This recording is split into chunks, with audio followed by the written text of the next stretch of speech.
ஆரம்பத்திலேருந்து முடிவு வரையில் மதுரமா இருக்கு, முழுக்க முழுக்க தர்மமா இருக்கு. அந்த தர்மத்தை காமம்ங்கிற ஒரு போர்வை மூடின்னு இருக்கு. இன்னைக்கு நவரத்னங்களும் எங்க கிடைக்கிறதுன்னா சமுத்திரத்துல தான். ஒரு குழந்தை ராமச்சரித்திரம் சொல்லும், அதை கேட்கறதுக்கு ஆனந்தமா இருக்கும். அப்படி அமைஞ்சிருக்கான் ராமாயணம்.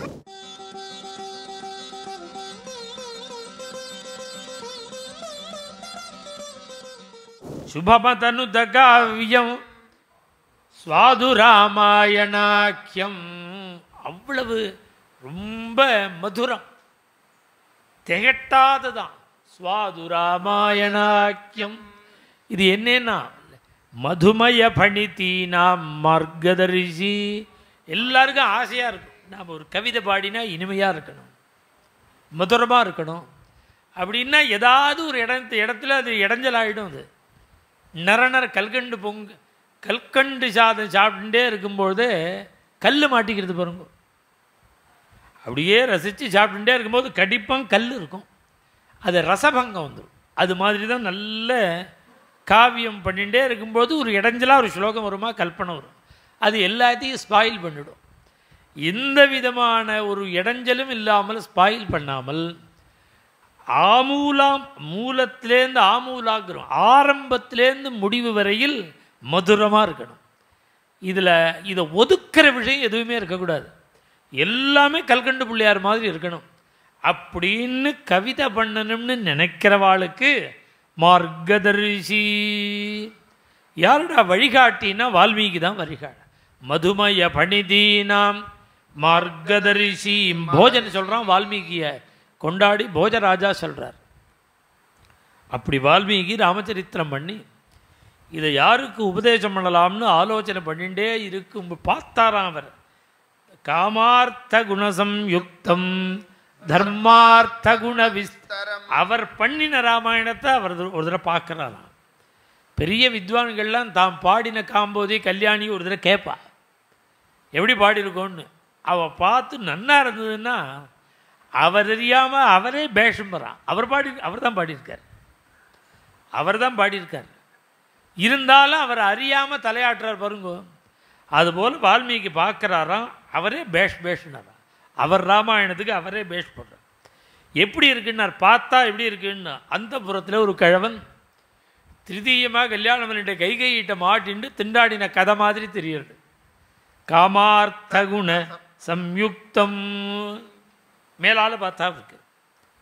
இந்த நல்ல மழை காலத்தில் பார்த்தா குளம் முழுக்க பாசியாக இருக்கும், பச்சை பசேர்னு இருக்கும். அதை பார்க்குறதுக்கே ஹிம்சியாக இருக்கும். ஒரு ஆச்சமணியும் கூட பண்ண முடியாது, வாய் கூட கொப்பளிக்க முடியாது. அதை என்ன பண்ணணும்னா கீழே இறங்கி கையால் இப்படியே தள்ளினோன்னு வச்சுக்கோங்க, பாசி முழுக்க ஒதுங்கிடும், நல்ல ஜலம் தெரியும். அதுபோல் மேலால் தெரிகிற அந்த அந்த ஆசை காமத்தில் ஈடுபட்ட அந்த சரதன்கிறத அப்படியே பாசியை விளக்குற மாதிரி விளக்கிட்டு பார்த்தா தர்மார்த்த குண விஸ்தரம். முழுக்க முழுக்க தர்மமாக இருக்கு. அந்த தர்மத்தை காமங்கிற ஒரு போர்வை மூடின்னு இருக்கு. அந்த போர்வையை விளக்கினா முழுக்க முழுக்க முழுக்க தர்மமாக இருக்கு. தர்மார்த்த குண விஸ்தரம் பார்க்குறார் வால்மீகி. அதுக்கு மேலே எப்படி இருக்குன்னார், சமுத்திரம் இவரத்னா. சமுத்திரம் மாதிரி இருக்கா.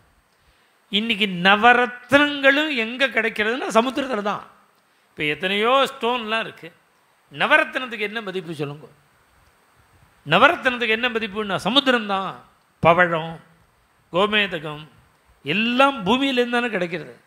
சமுத்திரத்தில் முத்து கிடைக்கிறது, பவழம் கிடைக்கிறது, எல்லாம் கிடைக்கிறது. எத்தனை சமுத்திரத்தில் இது மாதிரி ரத்னங்கள் இருக்குன்னு ஒரு நாளை சொல்ல முடியுமோ? கவச்சம் போட்டுண்டா, முத்து குளிச்சா, எல்லாத்தையும் அரித்து எடுத்துன்னு வந்தான் பவழம் முத்தெல்லாம். சமுத்திரத்தில் இருக்கிறத முழுக்க கொண்டு வந்துட்டே தீர்ந்து போச்சோன்னு அர்த்தம். இனிமேல் ரத்னமே கிடையாதுன்னா. அது மாதிரி ஒருத்தன் சொன்னான்னா அவன் எப்பேற்பட்ட முட்டாளோ அப்பேற்பட்ட முட்டாளும் ராமாயணத்துக்கு இதுதான் அர்த்தம்னு சொன்னான். அன்னைக்கு வரையில் அது அடுத்தவன் இன்னொருத்தன் பலிஷ்டனாக இறங்கி தேடினான்னா இன்னும் முத்து கிடைக்கும். அதுபோல் ராமாயணத்தில் பார்க்க பார்க்க பார்க்க பார்க்க போன வருஷம் சொன்ன ராமாயணத்துக்கு இந்த வருஷம் சொல்கிற ராமாயணத்துக்கு வித்தியாசம் வந்துடும். போன வாரம் சொன்ன ராமாயணத்துக்கும் இந்த வாரம் சொல்கிற ராமாயணத்துக்கு வித்தியாசம் வந்துடும். ஏன் வித்தியாசம் வருதுன்னா சமுத்திரமிவ ரத்னாட்யம் அள்ள அள்ள வந்துட்டே இருக்கும். அப்படி இந்த ஸ்லோகத்துக்கு இதுதான் அர்த்தம், இந்த ஸ்லோகத்துக்கு இதுதான் பாவம்னு ராமாயணத்துக்கு முடிவு கிடையாது. அதை விட ஆச்சரியம் என்ன தெரியுமோன்னு, பெரிய வித்வானாக இருந்து சொல்கிறார், ஒரு ஸ்லோகத்துக்கு 100 அர்த்தம் சொல்கிறார், பாவார்த்தம் சொல்கிறார். ஒரு ஸ்லோகத்தை எடுத்துன்னு 4 மணி நேரம் பிரவச்சனம் பண்ணுறார். அதை கேட்குறதுக்கும் ஆனந்தமாக இருக்கும். இப்படி ராமாயணம் இருக்கு. ஒரு குழந்தை ராமச்சரித்திரம் சொல்லும், அதை கேட்குறதுக்கும் ஆனந்தமாக இருக்கும். தெருக்கூத்தில் ராமநாடகம் போடுவான், தெருவில் நாடகம் நடக்கும் கிராமங்களில். அந்த ராமநாடகத்தை உட்கார்ந்துன்னு கேட்குறது அதுவும் நல்லா இருக்கும். சர்வஸ்ருதி மனோகரம், எல்லாருக்கும் பிடிக்கும், யார் சொன்னாலும் நல்லா இருக்கும். அப்படி அமைஞ்சிருக்கான் ராமாயணம். மேலும் இது போன்ற சிறப்பான நிகழ்ச்சிகளை காண இப்போவே லைக் பண்ணுங்க, ஷேர் பண்ணுங்க, மறக்காம சப்ஸ்கிரைப் பண்ணுங்க.